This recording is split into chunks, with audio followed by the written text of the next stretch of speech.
Hello and welcome to another Ableton production tutorials. This is part of a series of every single effect in Ableton Live. Many of them actually already exist, but there's a full list at the website Ableton Production Tutorials under the production page. There's a link to the bottom. You just click the link at the bottom of this video and then click on productions, and there you will find a list of every single effect in Ableton Live. So the effect I want to talk about today is the filter delay tutorial. Filter delay is basically an effect that puts multiple delays on your track. So basically the typical arrangement for a filter delay, if we're zooming in and looking at it here, is that we have one delay which is panned all the way to the left, one delay which is panned all the way to the right, and one which is panned to the middle. So our middle one here is acting basically like a simple delay, and then we also have basically a simple delay that's panned to the left and a simple delay that's panned to the right. The first question that comes up, of course, is where would you typically find a filter delay used in a track? Where's the most effective place? And for all of you trance guys out there, that is typically on a little trance riff. So I've written something here. It's a little cheesy, but we're going to spice it up just a little bit with filter delay. So first let's take a listen to this with it dry.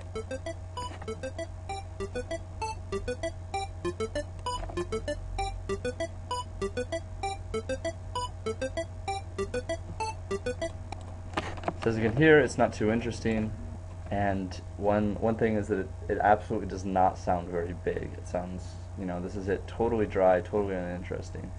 But if we start playing around with filter delay, we can get some pretty cool sounding effects to it. So one thing that I don't like about filter delay is by default it has this huge 5/4 beats delay over here, and this is just way too much for the majority of things. So I'll just put this right on 2. And what I like to do is first we'll just take our dry, let's turn that up to 0. And then our delays, typically a good starting point is about -6 dBs. Turn up our feedback here on each one of these to about 50%. This one maybe down just a little bit. There we go. So this is my favorite filter delay setting, so I'm going to go ahead and go right click and save as default preset, because this is the one setting that I like most. Okay, so let's where I usually start is let's start with our middle delay, and let's get something that sounds cool, and then we'll add a left delay, and then we'll add a right delay. So let's turn these other ones to 0.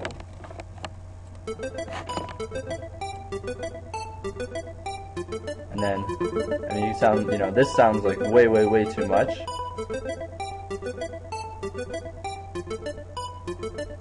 Maybe around -8 sounds pretty good. I know we can make it longer. Sounds like way too long. I think this sounds good for kind of a middle channel. Maybe we can increase the feedback even. Yeah, it's about good right there.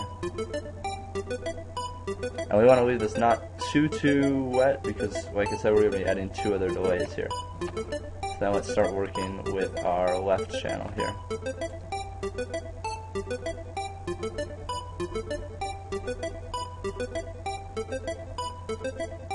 Now let's add in our right channel.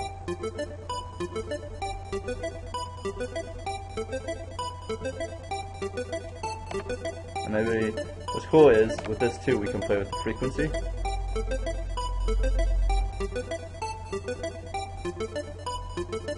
This actually sounds good down sort of the lower part.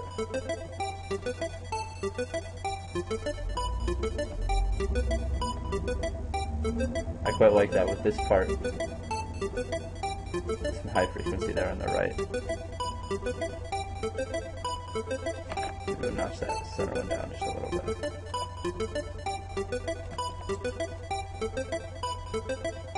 Yeah. So that sounds pretty good. And now let's take a listen to this, kind of before and after, so we can really get a sense of it. This is before. Very dry, very uninteresting. And then with the filter delay on this, it sounds really, really good. So the question is, what are, a few other uses that you can find for filter delay? And one easy one is filter delay. I really like it on splashes. So here we have, this is just a normal splash drum sample. So what we can do, so let's take this filter delay and let's copy and let's paste it over here in our splash. And for splashes, obviously, this is a hi-hat, so you're working mostly in the treble frequencies. But it's also something that, we want this to endure quite a bit of time. So we're going to double all of our delay time. So instead of doing 3/8 notes, we'll do 6/8 notes. Let's do this one on 2. Let's double this one to 4. Now let's just take a listen how it is like that. So again, we're not hearing too much on it. So let's turn these, get all of these in the higher frequencies. And then let's turn up the volume on these. It's about -3 is pretty good. Let's see how that is. So now something that we're seeing here is if we look at our left channel here, is that the left channel is decaying more slowly than the right. And the reason for this is because if we look at the delay time, this one's set to 6, and this, while our right is set to 4. So that means that in the same amount of time, it's going through the delay, and the feedback is going through a fewer number of times. So we want to bring down our feedback on our left channel until we get something that's about, equal over time in the stereo. Maybe we'll turn up on our right, because it actually sounds like we could use a little more feedback.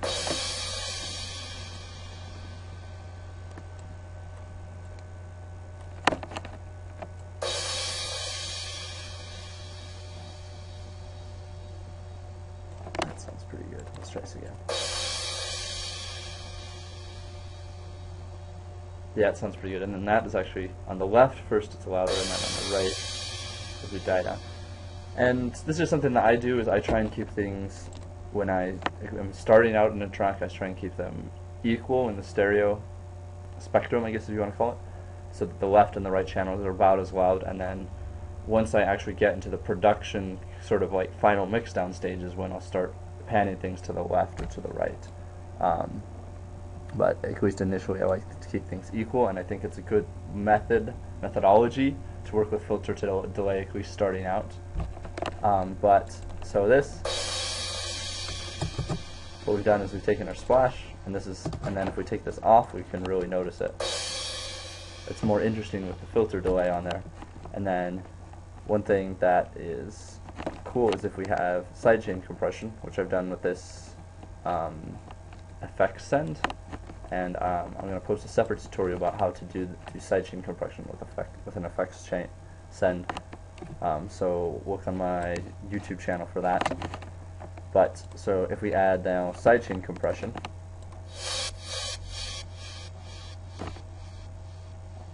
it sounds really cool, and the delay stretches out our splash.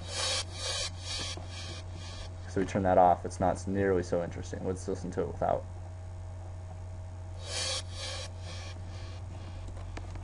But with it on, we get this really nice wide splash sound. So that's another use for filter delay. Filter delay can also work in small amounts on bass lines, drums, other parts, hi-hats, splashes, piano parts. Although, like any delay, you have to be really careful that you don't just wash out your whole entire track with too much delay. Again, this is part of a effects tutorials. If you're interested in finding more free, really amazing Ableton tutorials, I've put together an aggregate site, abletonproductiontutorials.com. Look on the bottom of this video for more information. Thanks again, and I'll see you guys for the next tutorial.